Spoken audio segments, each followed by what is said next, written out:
Syarat dan hukum umroh. Umroh dengan sponsor atau dibiayai pihak lain, apa hukumnya? Bagaimana pahalanya?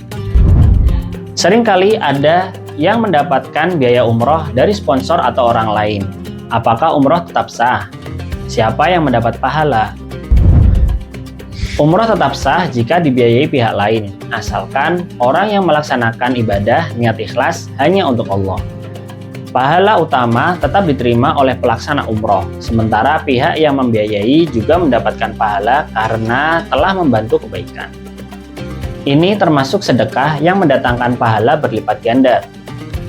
Jadi, selama niat jelas dan ibadah dilakukan sesuai syariat, kedua belah pihak, pelaksana dan pemberi biaya, mendapatkan manfaat pahala. Kalau dengan sponsor boleh. Bagaimana jika umroh dibiayai pakai hutang? Apakah tetap sah dan diterima?